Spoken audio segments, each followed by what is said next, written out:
하나님 말씀 함께 나누죠. 신약성경 마가복음 7장입니다. 마가복음 7장 24절에서 30절까지 말씀. 마가복음 7장 24절에서 30절까지 말씀을 함께 보도록 하겠습니다. 우리 찾으셨으면 한 절씩 교독하고 마지막 절은 같이 읽도록 하겠습니다. 마가복음 7장 24절에서 30절까지입니다. 예수께서 일어나사 거기를 떠나 두로 지방으로 가서 한 집에 들어가 아무도 모르게 하시려 하나 숨길 수 없더라. 이에 더러운 귀신 들린 어린 딸을 둔 한 여자가 예수의 소문을 듣고 곧 와서 그 발 아래에 엎드리니 그 여자는 헬라인이요 수로보니게 족속이라 자기 딸에게서 귀신 쫓아내 주시기를 간구하거늘 예수께서 이르시되 자녀로 먼저 배불리 먹게 할지니 자녀의 떡을 취하여 개들에게 던짐이 마땅치 아니하니라. 여자가 대답하여 이르되 주여 올소이다마는 상 아래 개들도 아이들이 먹던 부스러기를 먹나이다. 예수께서 이르시되 이 말을 하였으니 돌아가라. 귀신이 내 딸에게서 나갔느니라 하시매. 같이 읽겠습니다. 여자가 집에 돌아가 본즉 아이가 침상에 누웠고 귀신이 나갔더라. 아멘.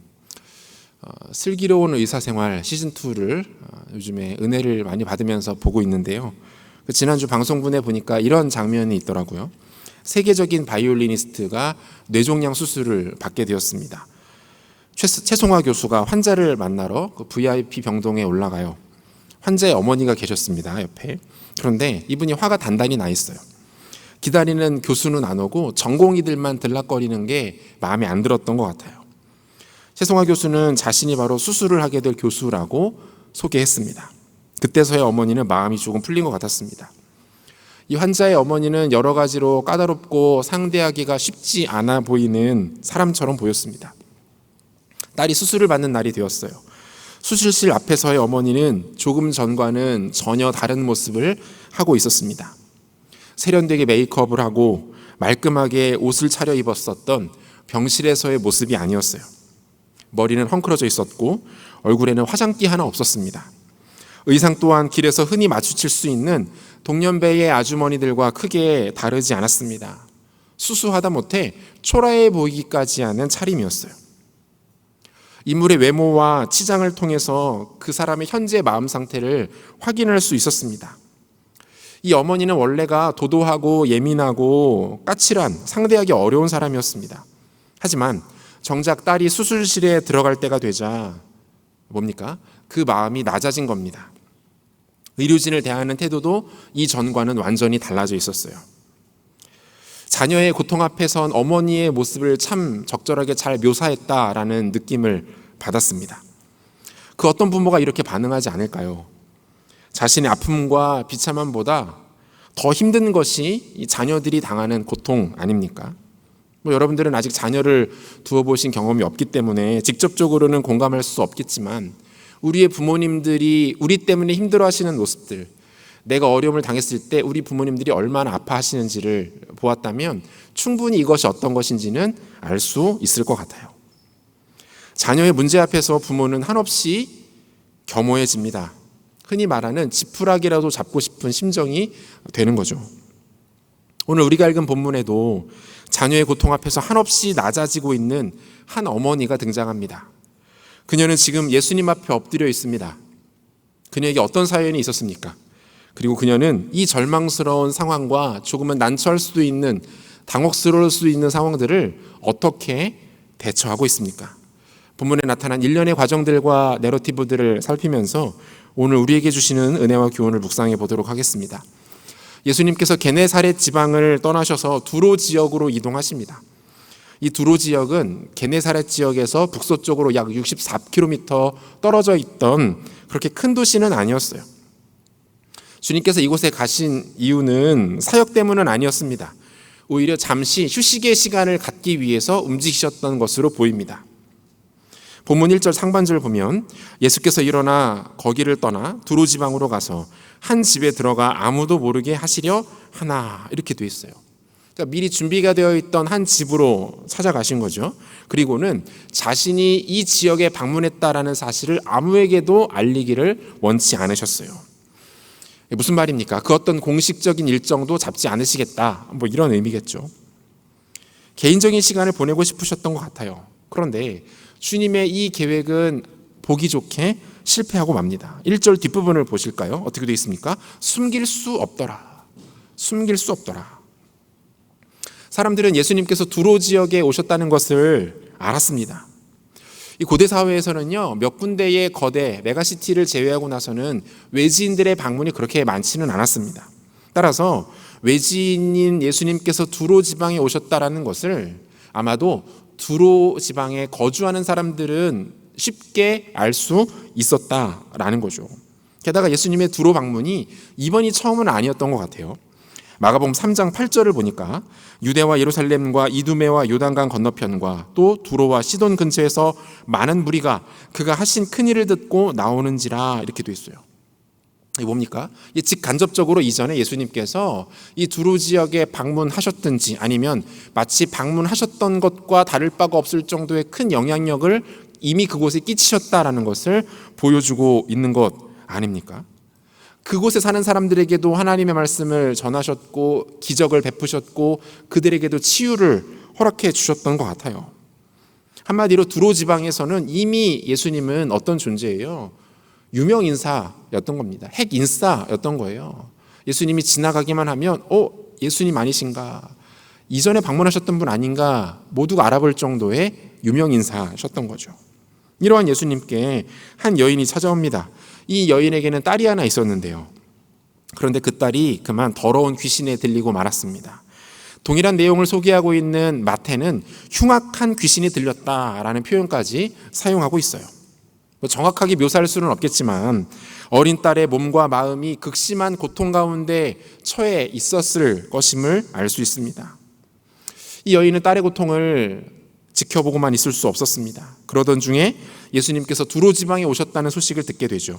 그리고 어떻게 알았는지 예수님이 계신 곳으로 지금 뛰어나온 거예요. 본문 26절, 그 여자는 헬라인이요 수로보니게 족속이라 자기 딸에게서 귀신 쫓아내 주시기를 간구하거늘 이렇게 돼 있어요. 그럼 먼저 이 간구하거늘이라는 표현을 우리가 좀 주목해 볼 필요가 있는데요. 헬라어로 에로타라는 표현이 사용되고 있습니다. 요청하다, 애걸하다라는 의미의 동사인 에로타오의 미완료 능동태가 사용되고 있어요. 여러분, 이 미완료 능동태 시제가 사용되면 문장의 의미가 상당히 명확해집니다. 어떤 뜻이 됩니까? 무엇인가가 지속되고 있는 상태, 끊임없이 계속되는 상태가 되는 거예요. 그러니까 무엇을 말할까요? 지금 이 여인이 예수님에게서 딸에게서 들린 귀신을 쫓아내 주시기를 간구하고 있는데 그 간구하는 게 어떻게 해요? 일회적으로 한번 요청하고 있는 게 아니라 계속해서 이것을 요청하고 있는 거예요. 계속해서 간절하게 끊임없이 이 요청을 예수님께 드리고 있다라는 것을 보여주고 있는 거죠. 아마도 체면을 차리거나 격식을 갖춘 모습으로 고상하게 반응하지 않았을 겁니다. 반쯤은 넋이 나간 상태였을 거예요. 주변에서 뜯어말리지 않으면은 무슨 일이라도 날 정도로 정신을 잃은 채로 예수님께 매달렸을 거란 말이죠. 이 여인에 대한 객관적인 정보도 잠깐 소개되고 있는데요. 이 여인은 헬라인이었고 수로보니게 족속이었습니다. 여기서 헬라인이었다라는 것은 혈통적으로 그리스인이었다라는 의미는 아니고요. 헬라 문화권에서 태어나고 자란, 다시 말하면 헬라 문화에 익숙한 사람이었다라는 뜻입니다. 혈통은 수로보니게 족속이었다라고 되어 있는데 이 수로보니게는 수로와 보니게가 합쳐진 말이에요. 영어로 풀면 시리아에 위치한 페니키아 이런 뜻입니다. 그러니까 이것은 무엇을 말하는 겁니까? 이 여인의 정체성은 뭐예요? 시리아에 위치한 도시 페니키아에서 출생한 헬라 문화권에서 자란 헬라 문화를 충분히 경험한 사람이라는 뜻입니다. 분명하게 무엇을 말하고 있는 거예요? 유대인과는 그 어떤 접점이나 공통점을 찾아볼 수 없는 완벽한 이방인이다라는 것을 말하고 싶었던 거예요. 마태는 사실 이렇게 구체적으로 묘사하지도 않아요. 마태는 그냥 뭉뚱그려서 가나안 여인이었다 이렇게 소개를 합니다. 이 마태복음의 독자는 유대인들이었거든요. 따라서 그녀가 이방인이라는 사실을 이렇게 구체적으로 설명할 필요가 없었습니다. 가나안 사람이었어 이렇게 말하면 유대인들은 어떤 느낌인지 한 번에 아는 거죠. 하지만 마가복음의 독자는 로마인들이었거든요. 그래서 마가는 로마 사람들에게 이 여인의 혈통이, 이 여인의 신분이 어떤 상태인지를 비교적 자세하게 풀어서 설명하고 있었던 겁니다. 자, 이 여인에 대한 예수님의 반응을 봅시다. 한 불쌍한 여인이 딸에게 들린 귀신을 쫓아내 주실 것을 요청하고 있어요. 우리가 일반적으로 예상해 볼 수 있는 예수님의 반응 무엇입니까? 이 여인이 처한 상황을 공감해 주시는 거죠. 우리 예수님 공감의 달인이셨잖아요. 아, 그랬구나. 너가 정말 힘들었겠구나. 너무 고생 많았다, 딸아. 그리고 그 즉시 딸에게서 더러운 귀신을 쫓아내어 주실 것입니다. 이것이 우리가 쉽게 일반적으로 생각하는 예수님의 반응이에요. 아마도 이렇게 반응하지 않았을까 이렇게 생각할 수 있어요. 그런데 반전이 있어요. 오늘 본문에는 반전이 나타납니다. 예수님께서 우리의 생각과 예측대로 행동하지 않으세요. 본문 27절인데요. 같이 읽겠습니다. 27절 같이 읽죠. 예수께서 이르시되 자녀로 먼저 배불리 먹게 할지니 자녀의 떡을 취하여 개들에게 던짐이 마땅치 아니하니라. 이렇게 말씀하세요. 여러분, 예수님께서 비록 은유를 사용하시지만 메시지만큼은 아주 명확합니다. 이게 뭡니까? 이것은 단순한 거절이 아니에요. 미안하지만 좀 어려울 것 같아요. 다음에 합시다. 다음에. 지금은 좀 아니에요. 이런 뉘앙스가 아니죠. 이렇게 말하는 거예요. 나에게는 자녀들이 있다. 그런데 넌 아니야. 너는 아니야. 나에게 너는 그저 한 마리 개 정도밖에 되지 않아. 따라서 너에게 줄 은혜 따위는 없어. 지금 이렇게 말씀하고 있는 거예요. 여러분, 현타가 막 오지 않아요? 이거 뭐지? 예수님 너무 힘드셨나? 쉬시려다가 못 쉬시니까 짜증이 확 나셔가지고 홧김에 뱉으신 말인가? 뭐 인간적으로 충분히 그럴 수 있잖아요. 뭐 직장인들 같은 경우에 예를 들어보면 어때요?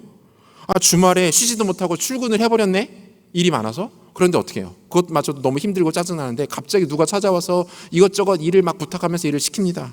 그러면 어떻게 해요? 그 일이 어떤 내용인지를 떠나서 그냥 싫잖아요. 짜증이 나고 화가 나고 치밀어 오르고 막 그러지 않습니까?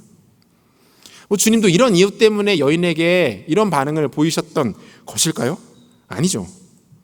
그렇지 않습니다. 여러분, 주님께서 이 말씀을 하시는 것에는 아주 중요한 신학적인 메시지가 하나 등장하는데요. 이게 뭡니까?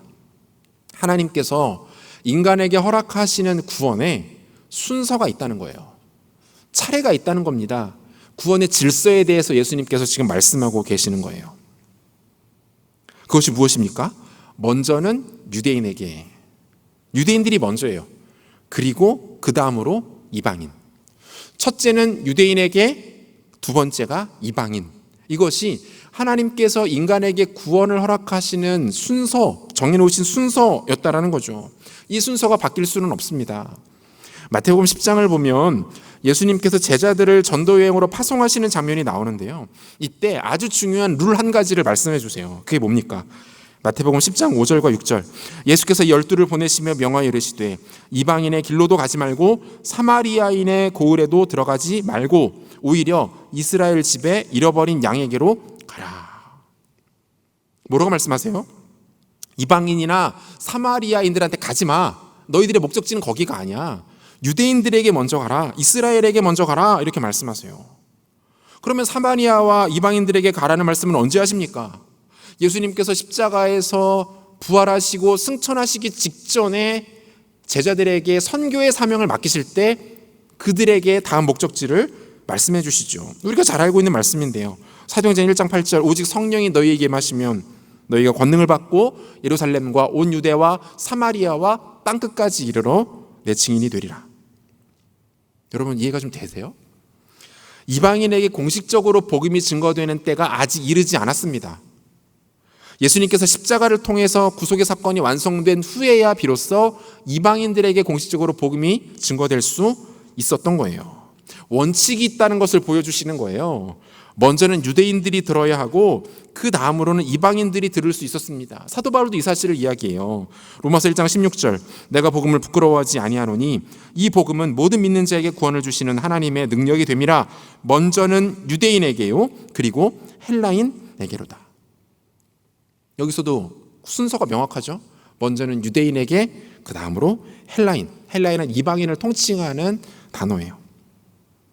예수님께서 지금 이 원리를 이 여인에게도 동일하게 적용하시는 거예요.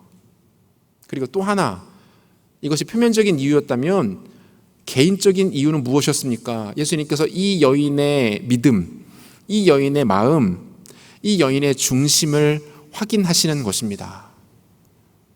얼마나 나를 향해 간절한 마음이 있는지, 이 여인이 과연 어떤 마음과 어떤 심정으로 예수님께 나오고 있는지를 예수님은 보고 싶으셨던 거예요. 자, 여기까지는 언제나 예수님의 입장이었고요. 여인의 입장에서는 어떨까요? 좀 상황이 다를 것 같아요. 예수님의 반응에 여인이 아마도 크게 당황하지 않았을까요? 야, 다 똑같구나. 예수라고 좀 다를 줄 알았는데 소문으로 듣던 거하고는 다르네. 이 사람 그렇게 불쌍한 사람들을 돌아보고 곤경에 처한 사람들을 사랑하며 그렇게 소외된 사람들을 챙긴다고 했는데 아니었네. 내가 잘못 들었네. 일반적인 유대인들과 다를 것이 하나도 없구나. 이렇게 생각하지 않았을까요? 원래 기대가 크면 이 상처도 실망도 크잖아요. 마음에 큰 상처를 받았을 것 같습니다. 그런데 정작 이 여인의 반응을 보면 그렇지가 않아요. 여인의 반응은 그야말로 반전의 또 다른 반전이다, 이렇게 말할 수 있을 것 같아요. 본문 28절 보실까요? 여자가 대답하여 이르되 주여 올소이다마는 상 아래 개들도 아이들이 먹던 부스러기를 먹나이다. 자, 첫 번째 반전. 지금 이 이방 여인이 예수님을 향해서 주님이라고 부릅니다. 주님, 큐리오스. 여러분, 단순히 이 큐리오스라는 말은요, 그런 단순한 주종관계를 나타낼 때 사용하는 표현이 아니에요. 적어도 복음서에서 주님, 큐리오스라는 단어는 하나님을 향한 절대적인 신앙 고백을 뜻하는 겁니다. 실제로 마가복음에서 큐리오스라는 단어가 딱 한 번 사용되고 있는데 그 고백을 하는 사람이 지금 이 이방 여인이에요. 재밌죠? 마가복음에서는 심지어 예수님의 제자들조차 예수님께 대해서 디다스칼로스라는 선생님이라는 표현을 즐겼어요. 예수님께 대하여 선생님, 선생님 이렇게 부르지 그 어떤 제자들도 예수님께 대하여 큐리오스라는 표현을 쓰지 않아요. 그런데 유독 이 여인만은, 이방 여인이었던 이 여인만은 예수님께 대하여 주님, 큐리오스, 당신이 나의 하나님이십니다 라는 표현을 사용하고 있는 거예요. 동일한 사건을 다루는 이 마태도 이 여인의 호칭을 조금 더 부각시키고 있는데요. 보실까요? 마태복음 15장 22절. 가난한 여자 하나가 그 지경에서 나와 소리질러 이르되 주 다윗의 자손이여 나를 불쌍히 여기소서 내 딸이 흉하게 귀신 들렸나이다 하되. 이 여인이 예수님을 지금 뭐라고 부릅니까? 주 다윗의 자손이여 이렇게 불러요. 다윗의 자손 예수여 이 말이에요. 예수님을 지칭하는 가장 구속사적이고도 공식적인 표현 아닙니까? 다윗의 자손 예수여. 이 말은 바꿔 말하면 메시아라는 뜻이에요. 메시아. 구약으로부터 예언된 메시아이신 예수님 이 말이에요. 글쎄요, 이 여인이 어떻게 이런 고급 정보를 알게 되었는지는 확인할 길이 없습니다. 그렇다고 그녀에게 예수님에 대한 완성된 신학적 지식이 있었다라고 보기도 어려워요. 하지만 중요한 건 뭡니까? 중요한 건 뭐예요? 이 여인이 예수님에 대하여서 진심이었다는 거예요. 진심. 예수님께 대하여 자신의 모든 것들을 쏟아내으며 나가고 있다는 걸 보여주는 거 아닙니까? 예수님을 진짜 하나님으로 믿고 있는 거예요. 동시에 그 간절함과 집중력이 상당하죠. 말 그대로 예수님께 올인하고 있는 거예요. 올인. 자신의 인생에 있어서 배수의 진을 치고 예수님 당신이 아니고서는 내가 갈 곳이 없습니다. 당신이 아니고서는 이 문제가 해결될 수 없습니다.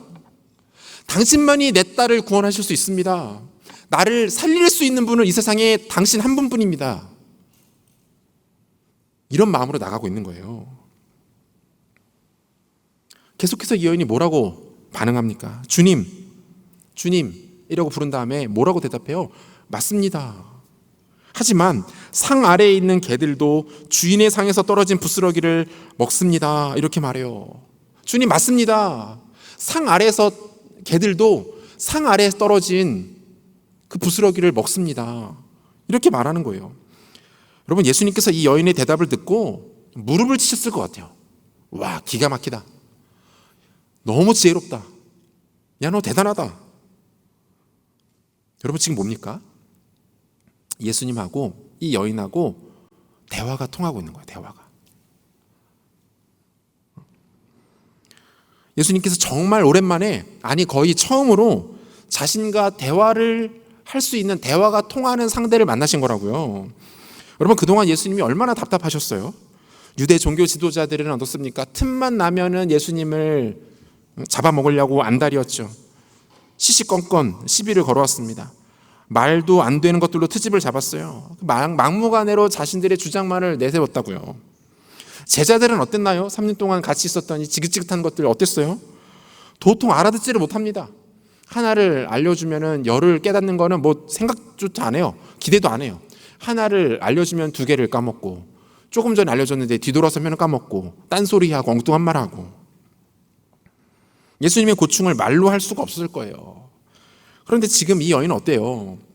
예수님께서 하신 이야기를 어떻습니까? 정확하게 알아듣고 있습니다. 아, 예수님이 지금 이런 말씀을 하시는구나 이해하고요. 어떻게 해요? 그뿐만 아니라 예수님의 말을 아주 지혜롭게 받아치고 있어요.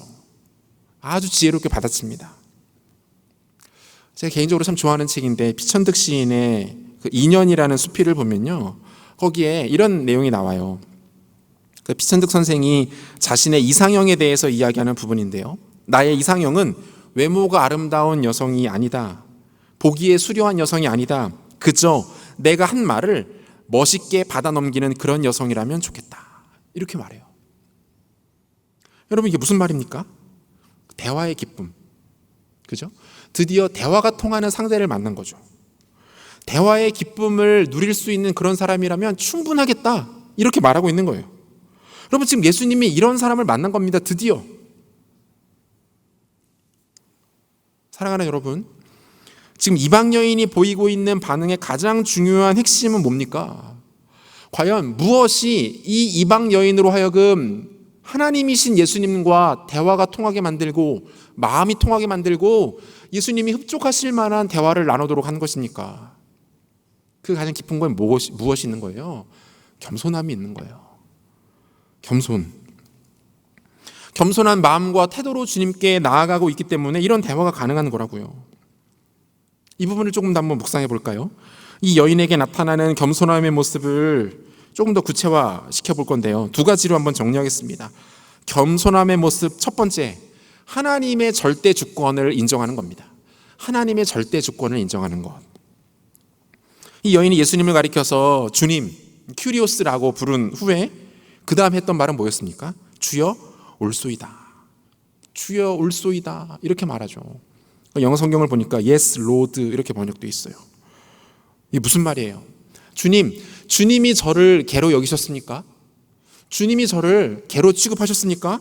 그러면 그게 맞을 겁니다. 주님이 저를 개로 여기신다면 저는 개가 맞을 겁니다. 당신이 말하신 게 맞아요. 저는 그 정도로 비천하고 형편없고 수준과 상식 이하의 존재가 맞습니다. 여러분, 이렇게 말하고 있는 거예요. 이게 무슨 말이에요? 나의 판단, 감정, 지금 처한 상황, 환경에 관계없이 주님이 옳으십니다, 이렇게 고백하고 있는 겁니다. 나의 자존심, 그거 필요 없어요. 내가 처한 상황, 그거 중요하지 않습니다. 나의 환경, 아니요, 괜찮아요. 내 감정까지 괜찮습니다. 주님이 그렇게 말씀하셨으면 그게 맞습니다. 주님이 그렇게 여기시면은 그게 맞는 겁니다. 주님이 진실입니다. 주님이 진리입니다. 여러분, 이 고백이에요. 절대로 쉬운 고백이 아니죠. 그런데 여러분, 성경을 보면요, 성숙한 믿음을 가진 사람들에게 나타나는 공통적인 특징이 바로 이 고백이에요. 하나님을 향한 절대 주권을 그들은 고백합니다. 내 건 중요하지 않아요. 내가 처한 상황, 환경, 나의 이해, 나의 지식, 심지어 내 감정, 아니에요. 그거 아무것도 아니에요. 하나님이 말씀하시고 하나님이 보여주신 게 모든 것이라고 붙잡고 나간다고요. 룻기 등장하는 나오미 아시죠? 나오미가 큰 슬픔을 당합니다. 남편과 아들 둘을 모두 잃었어요. 이방인 며느리 룻만 곁에 남게 됩니다. 하루아침에 철저하게 패망한 인생이 되어서 고향 베들레헴으로 돌아옵니다. 그녀의 모습을 본 고향 사람들이 입을 모아 말합니다. 나오미가 돌아왔다. 집 나갔던, 고향을 떠났던 나오미가 아닌가. 나오미가 돌아왔다. 이때 나오미가 어떤 고백을 합니까? 룻기 1장 20절과 21절인데요. 나오미가 그들에게 이르되 나를 나오미라 부르지 말고 나를 마라라 부르라. 이는 전능자가 나를 심히 괴롭게 하셨음이니라. 내가 풍족하게 나갔더니 여호와께서 내게 비어 돌아오게 하셨느니라. 여호와께서 나를 징벌하셨고 전능자가 나를 괴롭게 하셨거늘 너희가 어찌 나를 나옴이라 부르냐 하니라. 여러분, 나옴이라는 말의 뜻은요, 기쁨, 조이라는 뜻이에요. 즐거움, 행복, 이런 뜻입니다. 나오미가 뭐라고요? 나 이제 더 이상 나옴이 아니야. 나 마라야. 여러분, 마라는요, 쓰다, 고통, 이런 뜻입니다. 맵다라는 뜻이 아니에요. 마라를 맵다, 내가 좋아하는 건데 뭐 이렇게 생각하시면 안 돼요. 마라는 맵다가 아니죠. 쓰다, 고통, 절망, 뭐 이런 뜻이에요. 나오미가 지금 뭐라고 말하는 겁니까? 나 이제 기쁨 아니야. 나 고통이야. 나 쓴 인생이야. 나 절망이야. 이렇게 말하고 있는 거예요. 그런데 여러분, 나오미의 이 고백을 얼핏 들어보면 나오미가 그냥 자신의 처지에 대해서 푸념하는 것처럼 들려요. 한탄하는 것처럼 들린다고요. 그냥 하나님을 원망하면서 하나님 왜 나를 이렇게 만드셨습니까? 이게 뭡니까? 하나님 어떻게 이럴 수 있습니까? 이렇게 말하고 따지는 것 같아 보이지만 사실은 그렇지가 않아요. 여러분, 이후에 나오미가 룻기를 통해서 나타내 보이는 그런 모습들을 보면 나오미의 이 고백은요, 신앙 고백이에요. 하나님께서 내 삶을 이렇게 인도하셨습니다. 비록 내 삶은 기쁨에서 고통이 되었지만 이 모든 것이 하나님의 주권 안에서 이루어진 일입니다. 이 고백이에요, 이 고백. 한탄이 아닙니다. 원망이 아니에요. 하나님이 내 삶을 이렇게 인도하셨습니까? 저는 그러면 그것을 그대로 받아들일 뿐입니다. 제 삶이 그렇다면 하나님 안에서 내 삶을 그대로 끌어안고 아파할 뿐입니다. 라고 고백하는 거예요. 하나님의 절대 주권을 인정하는 고백이죠. 창세기 17장을 보면 하나님께서 아브라함에게 말도 안 되는 이상한 요구를 하십니다. 뭐예요? 아브라함의 나이 100세에 얻은 아들 이삭을 어떻게? 제물로 바치라. 제물로 바치라. 아니, 이럴 거면 처음부터 뭐 주질 말던가. 언제 달라고 그랬나? 주겠다고 말도 안 된다고 했는데 기어이 주고 나서는 이게 뭐 하는 겁니까 지금? 아브라함이 화가 날 법도 하겠죠. 그런데 아브라함 그렇지 않아요. 순종합니다. 하나님께서 말씀하시고 나서 그 다음날 일찍 일어나서 수섬수섬 짐을 챙깁니다. 아들아 가자. 아들을 데리고 묵묵히 하나님께서 보여주신 모리아 산으로 올라가요. 아브라함이라고 왜 하고 싶은 말이 없었겠습니까? 길이길이 날뛰면서 하나님께 따지고 소리 지르고 덤빌 생각 안 했을까요? 누가 들어도 이건 말이 안 되는 소리 아닙니까? 그런데 그렇게 하지 않아요. 왜 그렇습니까? 아브라함이 그 지난 밤을 꼬박 밤새서 하나님 앞에 보내면서 하나님의 주권을 인정하는 거예요. 하나님, 주님이 맞습니다. 달라 하시면 이해 안 되고 너무 원통하고 받아들일 수 없지만 하나님이 그렇게 말씀하셨으면 이게 맞는 걸 겁니다. 그러면 이 고백을 한 거예요. 밤새도록 씨름하면서 이 고백을 할 수밖에 없었던 겁니다. 여러분, 나오미도 아브라함도 지금 뭐 하고 있는 겁니까?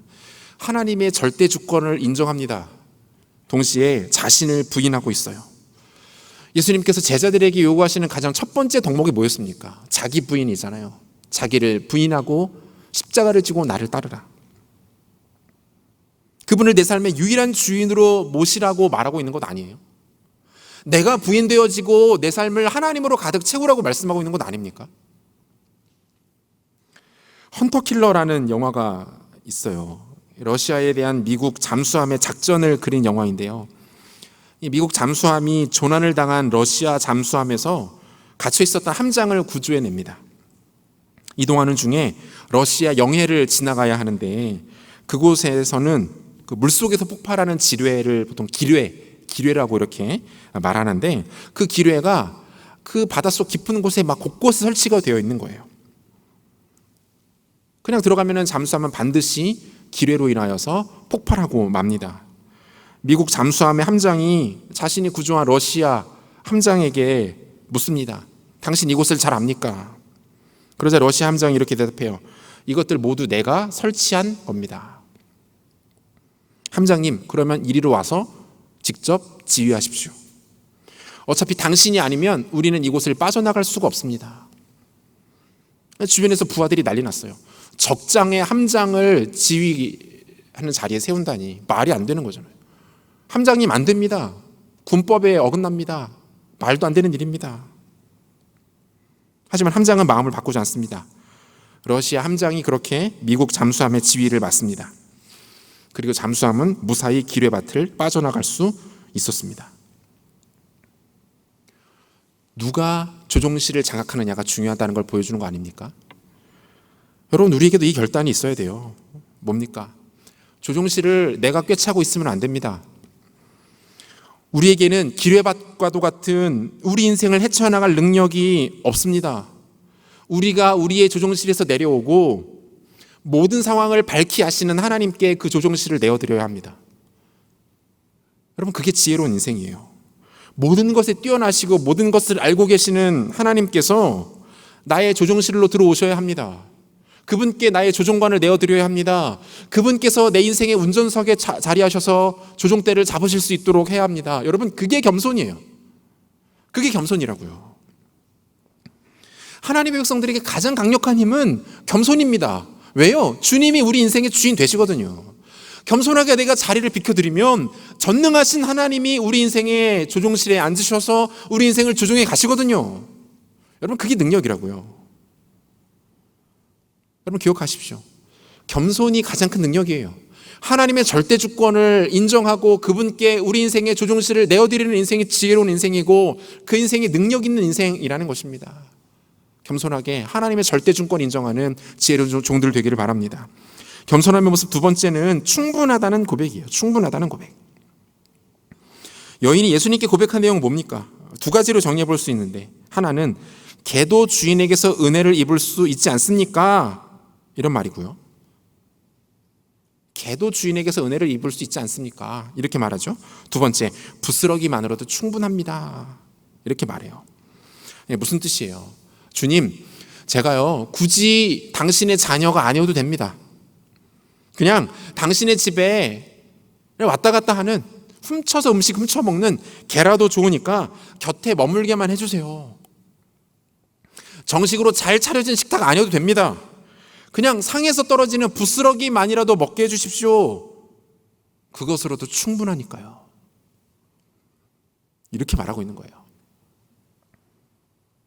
이 고백은요, 마치 하나의 그래프로 표현될 수 있어요. 뭡니까? 나는 아래로 내려갑니다. 자기 자신을 하나님 앞에서 철저하게 끝까지 낮추는 거죠. 그리고 그분을 나의 앞에서 높여드리는 거예요. 나는 낮추고 하나님은 높여드리고, 나는 낮추고 하나님은 높여드리고, 우리는 이것을 가리켜서 예배라고 불러요. 나는 낮추고 하나님은 높여드리는 거예요. 우리는 주일 오후 3시가 되면 이 자리에 함께 모여서 이 복된 일을 합니다.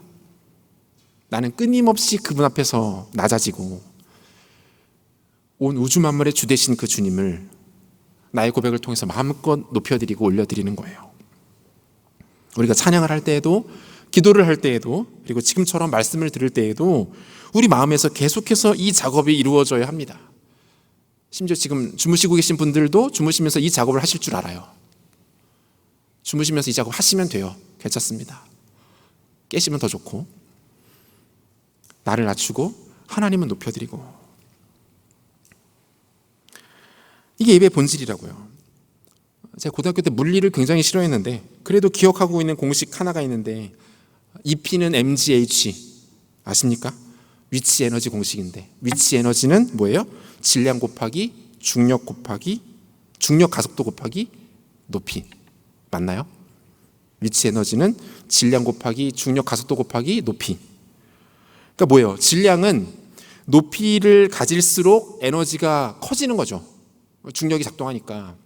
일정한 질량은 높이가 높아질수록 에너지, 가지고 있는 위치 에너지가 커지는 거예요. 그리고 그 위치 에너지는 중력에 의해서 뭘로 바뀝니까? 운동 에너지로 바뀌게 되는 거예요. 더 졸리겠다. 가뜩이나 졸린데. 저도 싫어했어요, 물리. 근데 여러분, 이 위치 에너지의 원리를 오늘 본문을 통해서 영적으로 적용해 볼 수 있다니까요. 뭡니까? 하나님께 뭐예요? 자신을 낮추고 하나님을 높여드리는 인생 가운데 뭐가 나타난다는 거예요? 능력이 힘이 나타난다는 거예요. 하나님께서 그 인생 가운데 능력과 힘을 주신다라고 말씀하고 있는 거죠. 베드로전서 5장 5절입니다. 같이 읽어볼까요? 5장 5절 같이 읽겠습니다. 젊은 자들아, 이와 같이 장로들에게 순종하고 다 서로 겸손으로 허리를 동이라. 하나님은 교만한 자를 대적하시되 겸손한 자들에게는 은혜를 주시느니라. 겸손한 자들에게 뭘 주신다고요? 은혜를 주시느니라. 우리 오늘 첫 번째 찬양 했었잖아요. 주님 앞에 예배하는 자들에게 큰 은혜를 주신다. 이게 뭐예요? 자신은 낮추고 하나님을 높여드리는 예배하는 자들에게 하나님께서 은혜를 주신다고 말씀해요. 잠언에서도 한 구절 볼까요? 잠언 22장 4절. 겸손과 여호와를 경외함의 보상은 재물과 영광과 생명이니라. 재물과 영광과 생명을 원한다면 뭐 하라는 거예요? 겸손하게 자신을 하나님 앞에 낮추고 그분을 마음껏 높여드리라는 거예요. 그런 인생 가운데 하나님께서 복을 주시고 능력을 주시고 영광을 주시겠다고 약속하고 있는 것 아닙니까? 하나님께서 주실 수 있는 온갖 좋은 것들은 겸손이라는 통로를 통해서 우리에게 옵니다. 겸손이라는 통로가 막혀버리면 은혜가 임하지 않아요. 아무리 노력하고 애쓰고 잘나봐도 하나님의 은혜가 부어지지 않는다니까요. 왜요? 겸손이 유일한 통로예요. 여러분, 이 이방 여인이 이와 같은 겸손함을 보일 수 있었던 이유는 뭡니까? 이 마음. 그것만으로도 충분합니다. 그것만으로도 충분합니다. 하나님, 주님의 상에서 떨어지는 떡 부스러기만으로도 내 인생에 바뀌기에 충분합니다. 내가 구원 얻기에 충분합니다. 이 고백하고 있는 거 아니에요? 자신이 지금 구하고 있는 것이 인간적 도움이 아니라는 것을 고백하는 겁니다. 전능하신 하나님 앞에 자기가 나와 있다는 것을 알고 있기 때문에 고백할 수 있는 거예요. 주님, 당신은 하나님이십니다. 당신은 하나님이시기 때문에 굳이 커다란 떡 조각이 아니어도 됩니다. 잘 차려진 밥상 아니어도 됩니다. 당신은 하나님이시기 때문에 부스러기만으로도 내 인생은 충분히 변화될 수 있습니다. 여러분, 지금 이 고백이라고요. 사무엘상 17장 보면 다윗이 골리앗을 상대하는 모습이 나와요. 사울은 자신이 입고 있었던 갑옷과 칼과 방패를 벗어서 소년 다윗에게 입혀주고 손에 들려줍니다. 그런데 다윗은 그것을 거절합니다. 다 벗어 던져요. 사울의 것들이 다윗의 몸에 맞지 않았기 때문이에요. 사실 더 큰 이유는 다른 것이었죠. 뭡니까? 그것이 다윗의 방식이 아니었기 때문에 그래요. 다윗은 그 무거운 갑옷을, 몸에 맞지도 않는 갑옷을 입고 그 들기도 버거운 칼과 방패를 들고 생각했습니다. 아니다. 이건 내 방식이 아니야. 나는 이런 걸로 전쟁에 나가는 게 아니야. 다 벗어 던져요. 대신에 그가 선택한 무기 뭡니까? 사무엘상 17장 40절. 손에 막대기를 가지고 시내에서 매끄러운 돌 5을 골라서 자기 목자의 제구 곧 주머니에 넣고 손에 물매를 가지고 블레셋 사람에게로 나아가니라. 45절도 볼게요. 다윗이 블레셋 사람에게 이르되 너는 칼과 창과 단창으로 내게 나오거니와 나는 만군의 여호와의 이름 곧 내가 모욕하는 이스라엘 군대의 하나님의 이름으로 내게 나아가노라. 그럼 다윗이 선택한 게 뭐예요? 그는 딱 두 가지 무기만을 가지고 당대 최고의 장수였던, 최고의 스펙을 가지고 있었던 골리앗에게로 나갑니다. 자신이 평소 사용하던 그 물맷돌 세트 한 주먹 안에 다 들어왔을 거예요. 뭐 돌 5개 하니까. 그리고 한 손에 뭐예요? 만군의 여호와의 이름. 골리앗이 가지고 있었던 건 스펙이었어요. 큰 키, 육중한 몸, 근육으로 단련된 몸, 당대 최고의 병기. 그는 당시 최고의 스펙으로 이스라엘 앞에서 하나님의 이름을 모욕하고 있습니다. 그 스펙 앞에 이스라엘 최고의 스펙을 가지고 나가는 것은 의미가 없었어요. 그래서 다윗 선택한 건 뭡니까? 자신이 평소 사용하던 물돌 5개, 그리고 만군의 주 여호와의 이름. 언덕 위에서는 블레셋 최고의 장수가 이스라엘에게 욕설을 퍼붓고 있습니다. 이스라엘의 왕을 비롯한 모든 군사들은 벌벌 떨며 그 광경을 지켜만 보고 있어요. 그 둘 사이에 선 다윗은 전투에 나갈 채비를 합니다. 물맷돌 세트를 주머니에 챙겨 넣습니다. 그의 몇 발자국 뒤에는 그가 벗어놓은 사울의 군장이 먼지 속에 뒹굴고 있습니다. 신발끈을 굳게 고쳐매면서 그는 속으로 나지막히 속삭입니다. 이것이면 충분하다. 이것이면 충분하다. 이것만 있으면 돼. 여러분, 다윗에게는요, 더 많고 좋고 강한 그 무엇이 필요하지 않았어요. 자신에게 익숙한 도구와 그리고 만군의 주 여호와의 이름, 그것이면 충분했습니다. 스펙이 아니에요. 하나님의 이름이면 충분했다고요. 사랑하는 여러분, 오늘 우리에게도 필요한 고백이 이 고백 아닙니까? 우리가 지금 뭔가 대단한 것을 바라고 하나님 앞에 나와 있다면 여러분 지금 잘못 생각하고 계시는 거예요. 나의 상황이 크게 바뀔 것을 기대하고 있다면, 더 화려하고 높고 대단한 스펙을 쌓아서 세상으로 나갈 생각을 하고 있다면 여러분, 그거 우리의 신분과는 별로 어울리지 않는 생각이에요. 물론 그런 것들이 필요하죠. 그런 것들을 준비할 때는 준비해야 합니다. 또 하나님이 필요한 것들을 주실 거예요. 하지만 그보다 더 깊은 고백, 더 앞서야 되는 고백 뭡니까? 겸손하게 하나님 앞에 엎드려서 그분을 인정하는 겁니다. 주님께서 내 삶의 주인이십니다. 나보다 나를 더 잘 아시는 분이 주님이십니다. 나에게 거창하고 대단한 것 필요 없습니다. 주님이면 충분합니다. 만군의 주 여호와의 이름, 그것이면 충분합니다. 당신에게서부터 떨어지는 부스러기만으로도 내 인생은 충분히 위대해질 수 있습니다. 여러분, 이 고백이에요. 사랑하는 여러분, 하나님 앞에 어떤 고백으로 이 자리에 나와 계십니까? 다른 거창한 것들이 우리에게 필요 없습니다. 당신에게로부터 오는 부스러기면 충분합니다.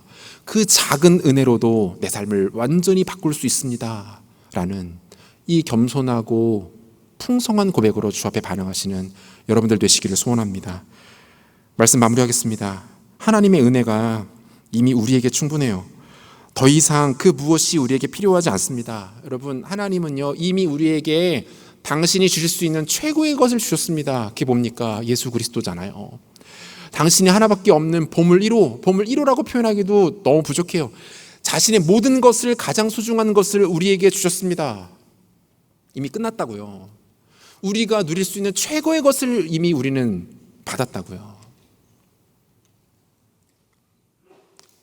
우리의 마음이 주님을 사랑하지 않기 때문에, 여러 갈래로 나뉘어져 있기 때문에 이 큰 선물을 우리는 누리고 있지 못한 겁니다.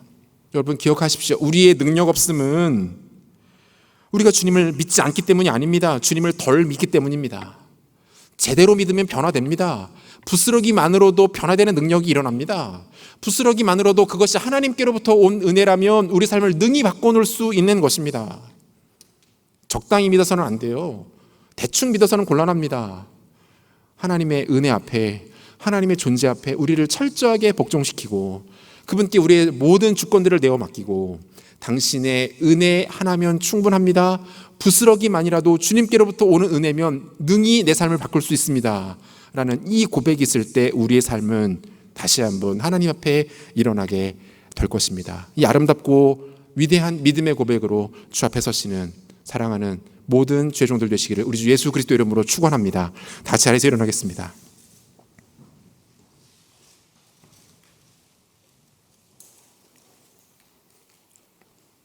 오늘 주신 말씀 기억하면서 같이 한번 우리의 마음을 주님께 내어드리며 나갔으면 좋겠습니다. 오늘 이곳에 계신 성령님, 우리에게 말씀하시고 우리를 가르치소서. 주님보다 앞서지 않고 겸손하게 주님의 말씀을 기다리겠습니다. 라는 고백으로 하나님께 찬양하겠습니다.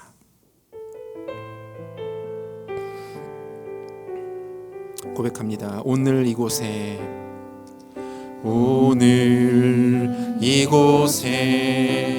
계신 성령님, 우리에게 말씀하시고 우리를 가르치소서. 단신 우리 마음 열어주시고, 우리 마음 열어주시고 주의 빛으로 밝혀 우리를 인도하소서. 이곳에 오늘 이곳에 계신 성령님 우리에게 말씀하시고 우리를 가르치소서. 같이 우리 마음 열어주시고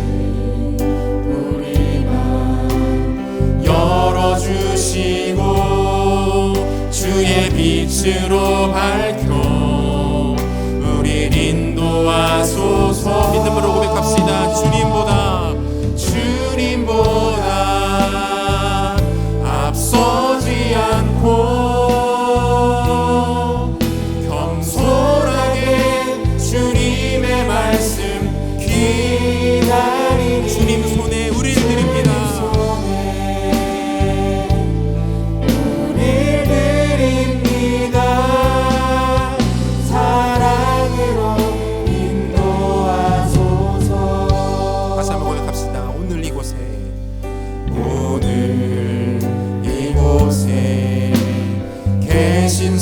우리에게 말씀하시고 우리를 가르치소서.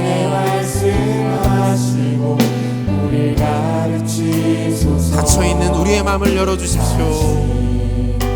우리 마음 열어주시의 빛으로 밝혀 우리를 인도하소서. 밝혀 우리 겸손하게 주님께 믿음으로 고백합니다. 주님보다 앞서지 않겠습니다. 주님보다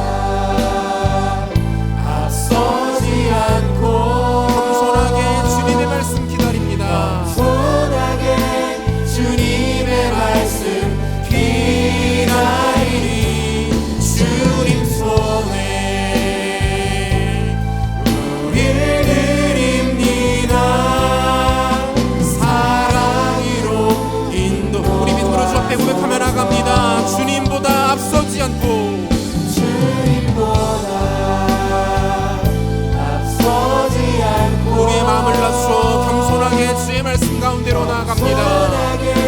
주님의 말씀 기다리니 주님 손에 우리를 드립니다. 사랑 우리의 마음을 주님께 올려드리며 믿음으로 선포하며 나갑니다. 주님보다 앞서지 않겠습니다. 주님보다 앞서지 않고 겸손하게 주님의 말씀 기다리니 주님 손에 우리를 드립니다. 사랑으로 인도 고백합니다.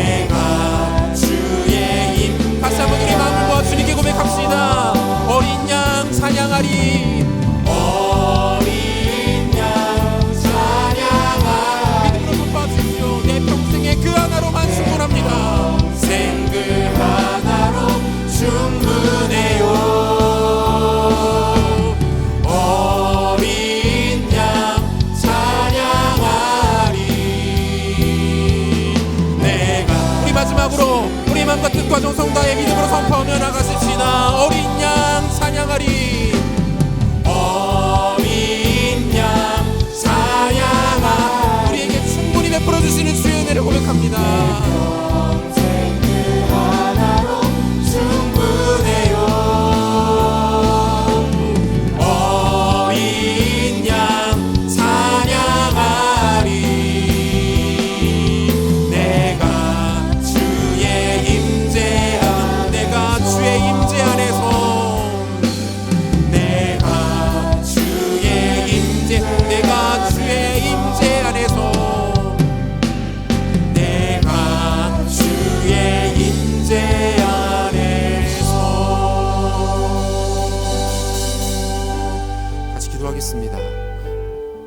주 안에 사랑하는 여러분, 저는 오늘 본문을 묵상하면서 이 여인의 고백이 너무 사모함이 생겼어요. 어떻게 이렇게 고백할 수 있을까요? 믿고 찾아갔던 주님 아닙니까? 그런데 전혀 상상하지 못했던 너무 당황스러운 이야기를 들은 거예요. 너 개다. 개에게 줄 은혜는 없어. 그런데 이 여인이 기가 막힌 고백을 하죠. 주여, 맞습니다. 주여, 당신이 옳습니다. 그런데 개들도 주인에서 상에서 떨어진 부스러기를 먹습니다. 여러분, 성경 어느 곳을 뒤져봐도 이렇게 아름다운 대화가 발견되지 않아요. 기가 막힌 대화예요. 그리고 이렇게 주님과 대화하고 싶다라는 고백이 제 안에 생겼어요. 사랑하는 여러분, 이해할 수 없는 일들이 우리에게 펼쳐집니다. 참 혹독하고 가혹한 것은요, 그 이해할 수 없이 펼쳐지는 그 수많은 일들에 대해서 주님께서 우리에게 다 대답하실 의무도 책임도 필요도 없다는 거예요. 반대로 그 일들 가운데 우리가 보여야 될 반응은 단 하나. 이 여인이 했던 이 고백, 주여, 주님 옳습니다. 당신이 옳으십니다.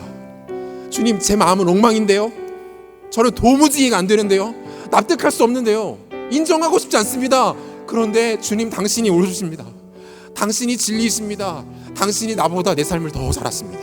당신이 내 삶을 생명으로 인도하실 겁니다. 당신이 내 삶을 구원으로 인도하실 겁니다. 그러므로 당신이 옳으십니다. 여러분, 이 고백이 오늘 우리에게 필요하다고 주님 말씀하세요. 여러분, 어려울 겁니다. 감정으로 마음으로 받아들이지는 않을 겁니다. 그런데 여러분, 말씀 앞에 순종해 보시지 않겠습니까? 이 여인의 고백을 흉내내 보시지 않겠습니까? 이 여인의 고백을 듣고 크게 기뻐하셨던 주님의 반응을 기대하면서 우리 또한 이 고백으로 하나님께 나아가 보면 어떨까요? 이렇게 한번 기도했으면 좋겠습니다. 사랑하는 주님, 주님께 나의 모든 것들을 내어 맡기기를 원합니다. 주님의 절대 주권을 인정하는 신앙 갖게 하여 주시옵소서. 주님을 내 삶의 조정석으로 모셔드리기를 원합니다. 내 삶을 주장하시고 통치하시고 다스리시는 분이 다른 그 어떤 신이 아니라 예수 그리스도 당신이심을 고백합니다. 우리에게 이 믿음을 허락하여 주시옵소서. 하나님께 믿음으로 나아갈 수 있도록 축복하여 주옵소서. 주님과 아름답게 대화하는 성숙한 믿음으로 우리를 이끌어 주옵소서. 말씀 기억하면서 함께 기도합시다. 기도하시겠습니다. 하나님 아버지, 고맙습니다. 아버지 하나님, 이 시간 우리가 하나님 앞에 우리의 마음을 내어드리며 나아갑니다. 아버지, 상상할 수 없는 많은 일들과 헤아릴 수 없는 수많은 일들이 우리 눈에 밀려오고 우리를 힘들게 하며 우리를 당황스럽게 만들고 우리를 고통스럽게 할지라도 하나님, 오늘 이 여인의 고백이 우리 고백 되기를 원합니다. 이 여인의 선포가 우리 선포 되기를 원합니다.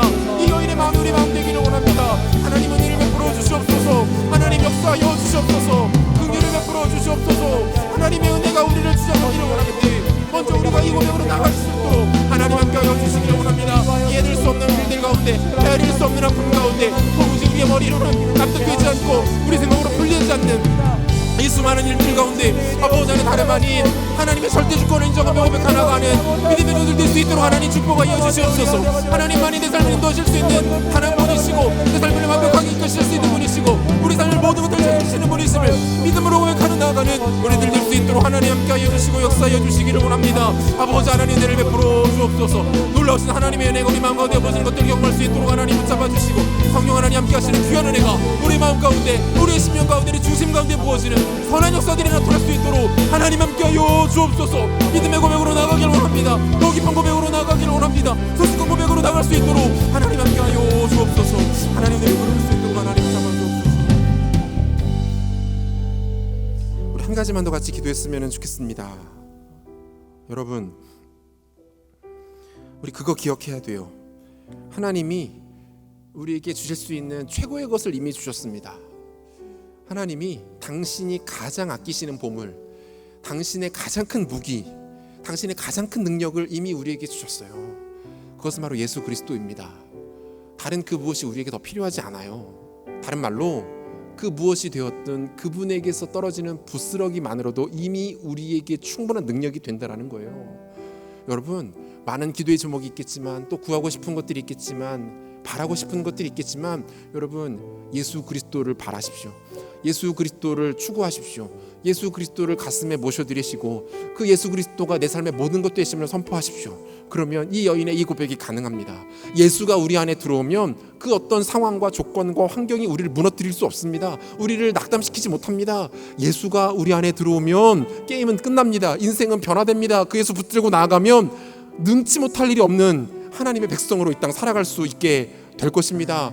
다윗이 골리앗 앞으로 나갈 때 붙잡았던 것, 만군의 주 여호와 하나님의 이름, 그것뿐이었습니다. 스펙이 중요하지 않아요. 스펙이 우리의 삶을 결정짓지 못합니다. 그 무엇이 우리를 완전히 바꿀 수 없습니다. 예수만이 우리의 삶을 바꿉니다.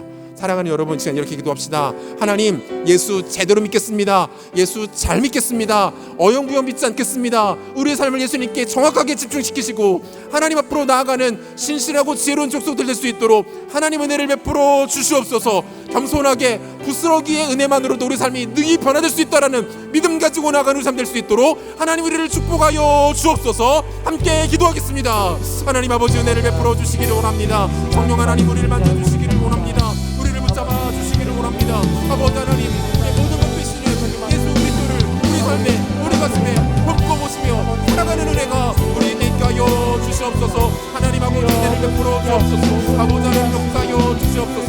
아버지 하나님의 삶을 주님께서 아버지 붙잡아 주시기를 원합니다. 성령 하나님, 함께하여 주시기를 원합니다. 아버지 하나님, 은혜를 베풀어 주옵소서. 아버지 하나님, 은혜를 베풀어 주시기를 원합니다. 예수 잘 믿는 바라보고 붙잡아 주옵소서. 예수 그리스도 우리 어린 양, 어린 것이 여정의 일들, 능력의 일들 한번 원하는 것을 가지고 나가는 우리 남들 수 있도록 하나님 은혜를 더하여 주시기를 원합니다. 하나님 잡아주시기를 원합니다. 하나님 하나님 잡아주시고 아버지 하나님 잡아주시고 우리에게 하여 은혜를 가지고 우리의 예배를 쓰기로 하나님 잡아주시고 우리의 나가는 하나님 은혜를 수 있도록 아버지 하나님 붙잡아 주옵소서. 우리의 마음을 주님으로 주시기 원합니다. 하나님 붙잡아 주옵소서. 우리대로 하여 주옵소서. 하나님 함께하여 찬양합시다. 어린 양 찬양하리, 어린 양 찬양하리. 믿음으로 고백합시다. 내 평생 그 하나로 충분합니다. 예수 그리스도 한 분이면 충분합니다. 어린 양 찬양하리, 어린 양 찬양하리. 내가 주의, 다시 한번 우리의 마음을 모아 주님께 고백하며 나갑니다. 어린 양 찬양하리, 어린 양 찬양하리. 내 평생 그 하나로 충분해요. 어린 양 찬양하리. 내가 주의 임재 안에서, 내가 주의 임재 안에서, 내가 주의 임재 안에, 내가 주의 임재 안에서, 내가 주의 임재 안에서.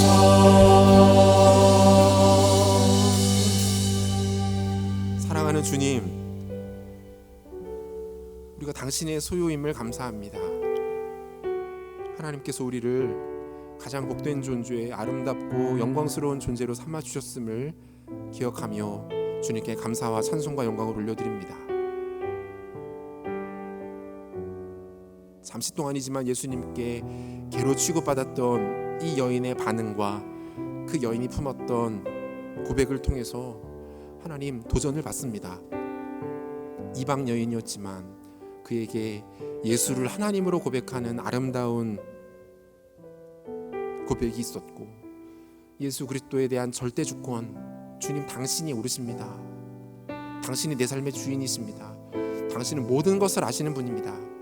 그러므로 당신이 내 인생의 조종실에 위치하여 주옵소서 라는 고백으로 나갔습니다.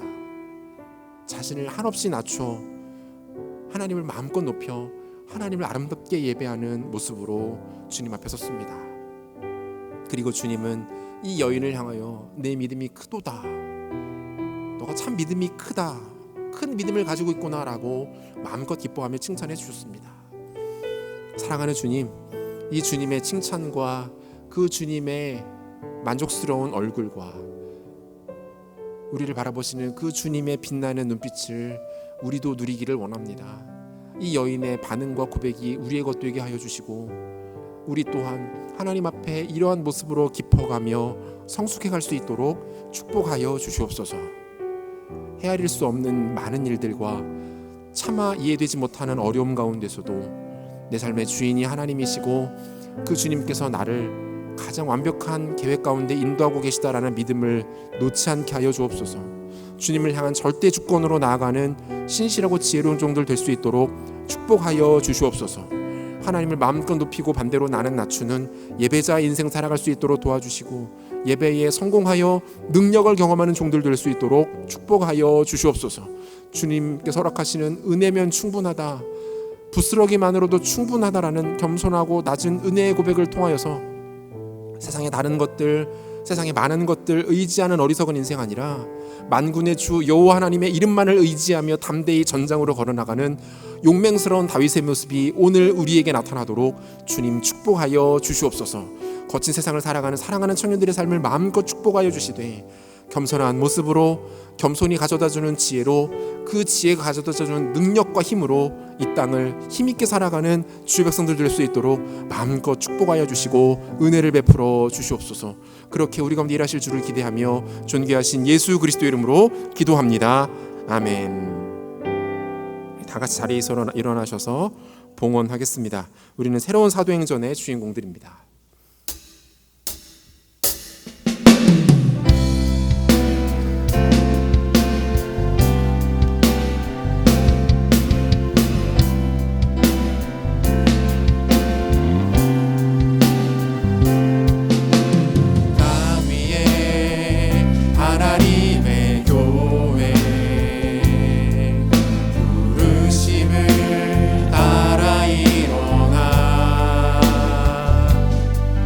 거칠은 광야 외치는 소리로 거듭거듭 피어나라. 성령이여 이 세대를 향해 주의 진리를 선포케 하소서. 십자가에서 쏟으신 그 사랑 우리 사랑 되게 하소서. 닫힌 문들아 열릴지어다. 모든 교회여 일어나라. 주 예수께 무릎 꿇고 경배 드리세. 죽음 이기신 평화의 왕 성령이여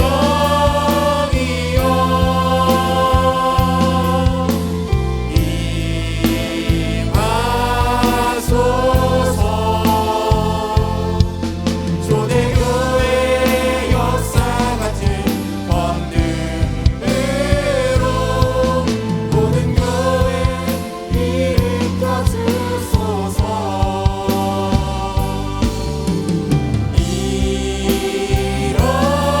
일어나라.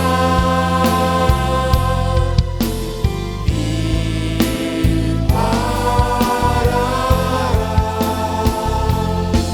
승리의 길 높이 들고 전진하라.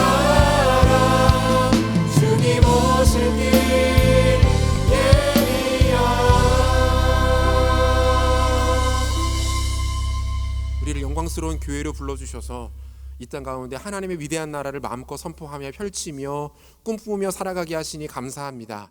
사랑하는 주님, 여전히 우리의 삶 가운데는 원수마귀의 집중 포화와 그들의 간괴한 계략들이 넘실대고 있으나 주의 성령이 우리를 붙들어 주시고 그것들을 능히 이기게 하시며 거칠고 험한 이 시대의 파도와 풍파를 능히 꿰뚫고 나갈 수 있도록 하나님 인도하여 주심에 감사함을 드립니다. 하나님 말씀에 의지하며 살아가게 도와주시고 성령을 힘입어 살 수 있도록 도와주시며 예수 그리스도와 손잡고 우리 인생길을 걸어가는 지혜롭고 신실한 주의 종들 될 수 있도록 마음껏 축복하여 주시옵소서. 정성스럽게 구별하여 드린 예물을 축복하여 주시고 예물 드린 손길 가운데 은혜를 베풀어 주시옵소서. 건강의 복을 더하여 주옵소서. 하나님 물질의 복도 공급하여 주시옵소서. 좋은 기회들을 만나게 하여 주옵소서. 청년의 때에 하나님 주시는 비전과 사명을 깨달아 영광스럽고 의미 있는 인생 살아갈 수 있도록 하나님 은혜를 베풀어 주시기를 원합니다. 만남의 복을 더하여 주옵소서. 하나님 허락하시는 복된 믿음의 배우자를 만나 아름다운 가정 이루는 은혜 또한 이들에게 허락하여 주옵소서. 드려진 예물이 하나님 나라 위하여 값지게 사용되게 도와주시고 잃어버린 영혼 주께 돌아오는 데 쓰이게 하시며 아름다운 교회들이 이곳저곳에 세워지고 열방 가운데 그리스도의 복음이 편만하게 증거되어 하나님의 나라가 확장되어지는 곳에 귀하게 사용되는 예물들 될 수 있도록 은혜의 은혜를 더하여 주시옵소서. 지금 우리 주 예수 그리스도의 은혜와 하나님의 사랑하심과 성령의 위로하시며 교통하시는 역사가 주여 올소이다마는 주님께 절대 주권을 고백하며 우리 삶의 모든 것을 주님께 내어드릴 뿐만 아니라 상에서 떨어지기는 부스러기만으로도 충분하다라는 은혜의 고백, 나를 겸손히 낮춰 하나님을 높이는 아름다운 고백으로 우리의 삶을 주 앞에 내어드리며 살아가기를 다짐하며 예배하는 사랑하는 청년들 머리 위에 이들의 삶과 삶의 모든 터전 가운데 이제로부터 영원토록 함께 있을지어다. 아멘.